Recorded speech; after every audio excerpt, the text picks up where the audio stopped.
Students, this is Vikas Garg. Welcome again on my YouTube channel. Students, today we will do the new chapter of cash book. आज हम जो इस video में करेंगे, हम chapter number 10 नया chapter cash book start करेंगे. देखिए, first of all what is cash book. Cash book क्या होती है? Students, cash book is a book in which all cash related transactions are recorded. बिल्कुल मैंने सिंपल लैंग्वेज में आपको बताया है. जो कैश बुक है वो एक ऐसी बुक है जिसके अंदर कैश से रिलेटेड जितने भी ट्रांजैक्शंस होती हैं दे वर रिकॉर्डेड. केवल वही रिकॉर्ड होंगी जो कैश से रिलेटेड होती हैं, जैसे रिसिप्ट एंड पेमेंट. राइट. अब बात आती है स्टूडेंट्स कि इसकी जो नीड है, जो कैश बुक है, इसकी हमें नीड क्यों पड़ती है बनाने की.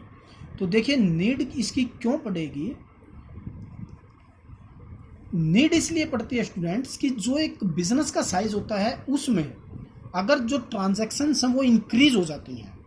मान लो number of transactions are increases of any organisation of any business, then cash transactions will also be increase. In the same situation, if the cash transactions is increased, the general is very inconvenient. यानी कि वो सभी journal में करना inconvenient हो जाता है, तो उसके लिए कैश बुक बनाने की ज़रूरत होती है. तो आपको समझ में आ गया होगा स्टूडेंट्स कि हम कैश बुक बनाने की नेसेसिटी जो है वो क्यों होती है. तो अगर हम मान लो कैश बुक बना लेते हैं तो फिर हमें कोई कैश अकाउंट बनाने की या कोई जर्नल करने की आवश्यकता नहीं रह जाती है. अब आती है बात स्टूडेंट्स इसके टाइप्स की. देखिए, टाइप्स में वैसे तो देखा जाए सिंगल कॉलम कैश बुक भी होती है, सिंगल कॉलम कैश बुक भी होती है, एक डबल कॉलम कैश बुक होती है, डबल कॉलम कैश बुक जिसके अंदर कैश एंड बैंक कॉलम लिया जाता है. राइट. पहले एक ट्रिपल कॉलम कैश बुक होती थी, फिलहाल वो सिलेबस से रिमूव हो चुकी है स्टूडेंट्स, और एक पैटी कैश बुक होती है. देखिए, आज हम जो करेंगे डबल कॉलम कैश बुक करेंगे क्योंकि ये काफ़ी इंपॉर्टेंट होती है. इससे आपका एग्जाम में जो क्वेश्चन है वो जरूर आता है. सिंगल कॉलम में हम केवल सिंगल कॉलम रखते हैं कैश का, जबकि डबल कॉलम में कैश का और बैंक का कॉलम रखते हैं. जहाँ पे कैश के साथ साथ बैंक की ट्रांजैक्शंस बहुत ज़्यादा होती हैं तो वहाँ पे हम कैश और बैंक कॉलम की एक डबल कॉलम कैश बुक बना लेते हैं. और जो पेटी कैश बुक होती है वो काफ़ी स्मॉल एक्सपेंसेस के लिए, जो स्मॉल ट्रांजैक्शंस होती हैं उनके लिए ये होती है. इसको हम बाद में डिस्कस करेंगे. तो आज हम स्टूडेंट्स जो काफ़ी इंपॉर्टेंट टॉपिक है डबल कॉलम कैश बुक, इस वीडियो में हम करेंगे. इससे पहले मैं आपको कुछ ट्रांजैक्शंस कराऊंगा विद स्पेशल ट्रीटमेंट. देखिए, इसको आपको समझना जरूरी होगा. विद स्पेशल ट्रीटमेंट इनको करवाने से पहले मैं आपको इसमें केवल 2 बातें बताऊंगा, केवल 2 बातें, उससे आपको पता चल जाएगा. देखिए, तो इसका मैं आपको फॉर्मेट बताता हूँ. सबसे पहले इसका जो फॉर्मेट होता है वो क्या होता है: date, particular, ledger folio, cash column, bank column. इधर ऐसे ही क्रेडिट साइड में date, particular, ledger folio, cash and bank column. देखिए, ये डेट होती है, ये पर्टिकुलर होती है जिसको हम रिसिप्ट्स भी बोल सकते हैं. राइट. ये LF हो गया, ये कैश कॉलम और ये बैंक कॉलम. ऐसे ही ये डेबिट साइड हो जाती है तो क्रेडिट साइड में भी सेम कॉलम आपके रहेंगे. डेट, पर्टिकुलर, ये पेमेंट का हो जाएगा, LF, कैश एंड बैंक. अगर सिंगल कॉलम कैश बुक रहेगी स्टूडेंट्स तो जो ये बैंक वाला कॉलम है ये यहाँ से रिमूव हो जाएगा और सिंगल कॉलम आपकी बन जाएगी. तो ये डबल कॉलम है. देखिए, मैंने आपको जस्ट 2 बातें आपको बतानी है जिससे आप डायरेक्ट एंट्रीज में कर सकते हैं. राइट. देखिए, मैंने आपको बता भी दिया. एक तो इसमें लिखा हुआ है रिसिप्ट्स, यानी कि कैश बुक में जितनी भी रिसिप्ट्स होंगी, यानी कि जो ट्रांजैक्शन, पहले नंबर 1 तो ये है कि कैश बुक में मैंने आपको ऊपर भी बताया कि केवल वही ट्रांजैक्शंस इंक्लूड की जाएंगी those are related to the cash. Those transactions are not related to cash, they were not enter into the cash book. Right. यानी जो कैश से रिलेटेड हैं वही कैश बुक में आएंगी, कैश से रिलेटेड जो नहीं है वो कैश बुक में नहीं आएंगे. सेकंड थिंग, आपको क्या लिखना है, कैसे करना है। अगर आपके पास debit what comes in, credit what goes out, आपको पहले भी मैंने आपको बताया था, जो आ रहा है उसको डेबिट करना है, जो जा रहा है क्रेडिट करना है। यानी कि अगर आपके पास कैश आ रहा है तो आपको क्या करना है, डेबिट में करना है, रिसिप्ट साइड करना है। अगर कैश आपका जा रहा है तो आप क्या करोगे, पेमेंट साइड देखोगे। किस रीज़न से कैश आ रहा है वो रीज़न आपको पर्टिकुलर में मेंशन करना है। डेट में आप डेट मेंशन कर देंगे, इसमें पर्टिकुलर में आप रीज़न मेंशन करेंगे स्टूडेंट्स कि आपका किस वजह से कैश आया। जैसे मैं बोलता हूँ आपने कैश सेल की 50,000, तो आपका क्या हुआ, टू सेल्स अकाउंट, क्योंकि सेल्स की वजह से कैश आ रहा है। कैश है 50,000, कैश आया है तो कैश में आ जाएगी 50,000। और अगर मान लो आपकी कोई चेक से पेमेंट आती है, यानी कि जो बैंक से रिलेटेड होती हैं वो बैंक कॉलम में आ जाएंगी। इसी प्रकार से मैं पेमेंट की बात करूं, मैंने क्या कहा, चेक से मैंने रेंट पे किया, पैसा मेरा जा रहा है तो मैं क्या करूंगा, क्रेडिट साइड में। अब किस वजह से मेरा कैश जा रहा है, रेंट की वजह से, तो रेंट अकाउंट। मैंने कैश पे करूंगा तो कैश में, चेक से पे करूंगा तो चेक से मैंने पेमेंट कर दी, ये मेरा आ जाएगा बैंक कॉलम में, राइट। तो ये है हमारा परफॉर्मेंस। तो देखिए मैं कुछ ट्रांजैक्शंस करवाता हूँ आपको कि उनका क्या ट्रीटमेंट होगा। सबसे पहले इसमें देखिए ओपनिंग बैलेंस के बारे में मैं आपको बताता हूँ। क्वेश्चन के अंदर आपको ओपनिंग बैलेंस दिया मिलेगा। ओपनिंग बैलेंस आपका कैश का भी दिया मिलेगा, बैंक का भी दिया मिलेगा, राइट। अगर आपका कैश कॉलम में दिया हुआ है तो आपको पता है असेट्स का हमेशा डेबिट बैलेंस होता है, तो आप क्या करेंगे, कैश में लिखेंगे to balance brought down, short form में हम लिखते हैं BD, ब्रोड डाउन। कैश का सपोज करो 4,000 है तो मैंने कैश कॉलम में लिख दिया 4,000। बैंक का 1,000 है तो मैंने लिख दिया बैंक का 1,000। अब ये बैंक कॉलम का जो है ये आपका देखिए दो तरीके से दिया मिल सकता है। आपका डेबिट बैलेंस भी हो सकता है, क्रेडिट बैलेंस भी हो सकता है। कई बार वो ब्रैकेट में भी लिखता है बैंक डेबिट, बैंक क्रेडिट। अगर डेबिट बैलेंस है तो डेबिट में लिखेंगे, क्रेडिट बैलेंस है तो क्रेडिट में लिख देंगे, राइट। तो यही मैंने आपको यहाँ पे बताया है, डेबिट बैलेंस है तो डेबिट में, क्रेडिट है तो क्रेडिट में। इसी प्रकार से बैंक क्रेडिट बैलेंस को दूसरा नाम बोलते हैं बैंक ओवरड्राफ्ट। इसका मतलब बैंक का क्रेडिट बैलेंस है, राइट। तो मैं क्रेडिट में लिखूंगा यहाँ पे by balance brought down 1,000 rupees, तो ये आ जाएगी ओपनिंग बैलेंस, राइट। सेकंड है receipts of cheque, receipts of cheque. देखिए हमें किसी पार्टी से चेक मिलता है स्टूडेंट्स, तो इसकी दो कंडीशन हो सकती हैं। अगर हमें चेक मिला, सपोज कीजिए श्याम से, मुझे एक श्याम था, उससे मुझे 10,000 रुपीज़ का चेक मिला, right. Receive a cheque from Shyam rupees 10,000। इसकी हमारी टू कंडीशंस रहेंगी, when cheque deposit on same day in bank. अगर मैं बैंक में सेम डे बैंक में डिपॉजिट करवा देता हूँ तो मैं इसकी जो एंट्री करूँगा वो बैंक कॉलम में करूँगा, बैंक कॉलम में करूँगा इसके एंट्री। ये तो आपको पता ही है, जब मेरे पास पैसा आया है तो मैं कहाँ करूँगा, डेबिट साइड में एंट्री करूँगा, राइट। दूसरा इसका जो हो सकता है वो होगा students, when cheque is not deposit